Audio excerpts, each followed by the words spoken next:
Assalamualaikum warahmatullahi wabarakatuh. Kami dari kelompok 5 akan mempresentasikan tentang hukum administrasi negara. Sejarah hukum administrasi negara.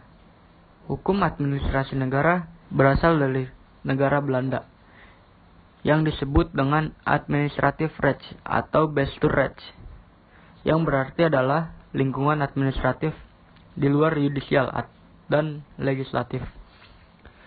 Di Indonesia sendiri, hukum administrasi negara sudah dikenal dari tahun 1946, di mana pada waktu itu untuk kali pertamanya Universitas Indonesia melakukan kuliah hukum administrasi negara. Yang dipelajari di hukum administrasi negara yang pertama adalah administrasi negara sebagai salah satu fungsi pemerintah. Administrasi negara sebagai aparatur dan aparat dari pemerintah. Yang ketiga, sebagai proses penyelenggaraan tugas pekerjaan rumah yang memerlukan kerjasama secara tertutup.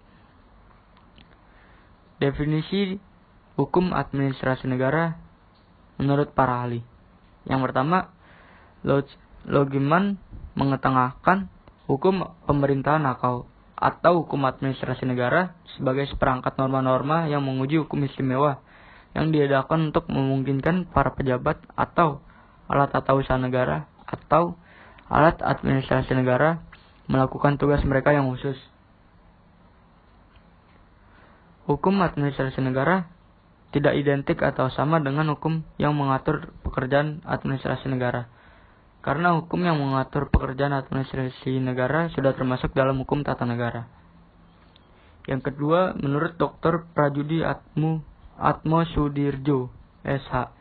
Menurut beliau, hukum administrasi negara adalah hukum mengenai operasi dan pengendalian dari kekuasaan administrasi.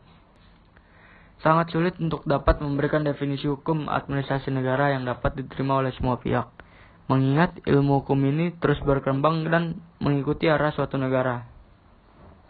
Namun, jika melihat dari definisi para ahli, dapat ditarik kesimpulan bahwa hukum administrasi negara merupakan seperangkat peraturan yang berisi norma-norma, tugas, serta fungsi dari administrator negara, agar mereka dapat menjalankan fungsinya dengan baik.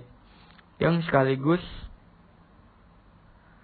hukum administrasi negara juga memiliki tujuan untuk melindungi setiap warga negara dari sikap tindak administrasi yang sewenang-wenang. Selanjutnya, sumber hukum administrasi negara.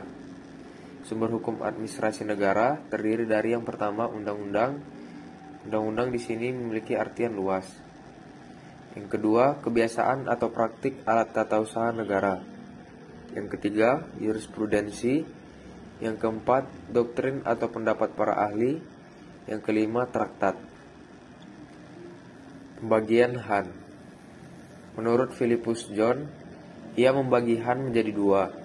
Yang pertama, Han umum, yaitu berkenan dengan peraturan-peraturan umum tentang tindakan dan hubungan hukum administrasi yang berlaku untuk semua bidang hukum administrasi. Yang kedua, Han khusus. Han umumnya adalah peraturan-peraturan yang berkaitan dengan bidang tertentu, misalnya mengatur tentang kepegawaian, pertanahan, dan perpajakan, dan lain-lain. Pembagian Han menurut Dr. Prajudi Atmosudirjo.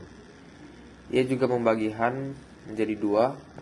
Yang pertama, Han heteronom.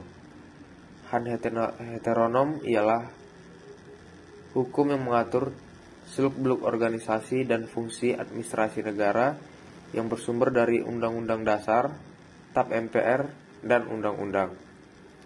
Yang kedua, Han otonom. Han otonom merupakan hukum operasional yang diciptakan pemerintah sebagai pejabat administrasi negara. Jadi dari pembagian ini dapat diambil kesimpulan bahwa Han heteronom lahir karena asas legalitas, sedangkan Han otonom lahir karena asas Freys Ermessen. Ruang lingkup hukum administrasi negara. ruang lingkup yang dipelajari dalam studi hukum administrasi negara menurut para ahli yaitu Dr. Prajudi Atmosudirjo SH, Walter Barnhart Kusumadi Pujosewojo, Van Vollenhoven, yang kami rangkum menjadi 12 poin. Yang pertama, hukum tentang dasar-dasar dan prinsip umum dari administrasi negara. Asas dalam penyelenggaraan administrasi pemerintah adalah berdasarkan asas legalitas, asas perlindungan terhadap HAM, dan asas umum pemerintahan yang baik. Kedua, hukum tentang organisasi negara. Organisasi keadministrasian negara adalah keseluruhan tata susunan administrasi negara yang terdiri dari kementerian atau departemen, biro, wilayah, kantor, daerah otonom, dan lain-lain. Yang ketiga, hukum pertahanan dan keamanan umum.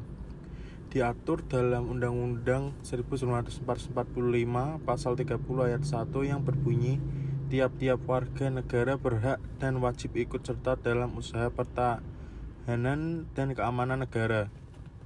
Yang keempat, hukum acara peradilan, yang terdiri dari peradilan ketatanegaraan, peradilan perdata, peradilan pidana, dan peradilan administrasi.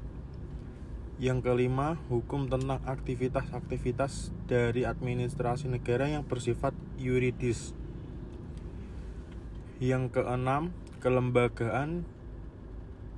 Yang keenam adalah hukum kelembagaan, yaitu administrasi wajib mengatur hubungan hukum sesuai dengan tugas penyelenggaraan kesejahteraan rakyat, misal dalam bidang pendidikan, rumah sakit, tentang lalu lintas, laut, udara, darat, telkom, BUMN, pos, pemeliharaan fakir miskin, dan sebagainya. Untuk ruang lingkup selanjutnya, yang ketujuh adalah hukum tata pemerintahan.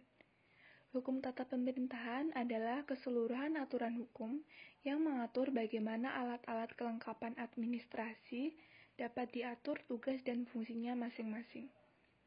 Yang kedelapan adalah hukum kepolisian.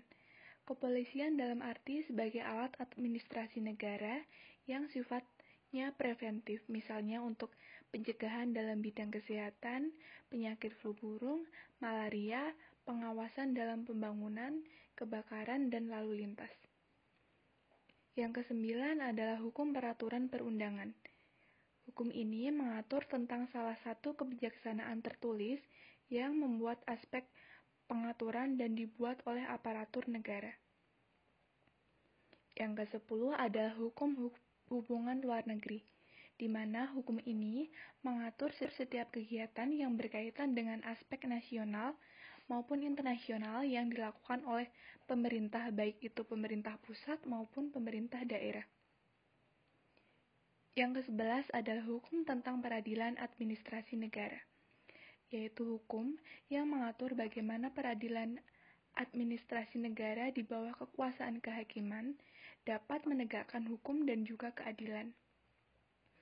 Untuk ruang lingkup yang terakhir adalah hukum administrasi pemerintahan daerah dan wilayahnya, yang di sini dibagi menjadi 3 macam. Yang pertama adalah hukum administrasi keuangan. Adalah hukum yang mengatur aturan-aturan tentang keuangan negara, misalnya pajak, bea cukai, peredaran uang, pembiayaan negara, dan lain sebagainya. Yang kedua adalah hukum administrasi kepegawaian.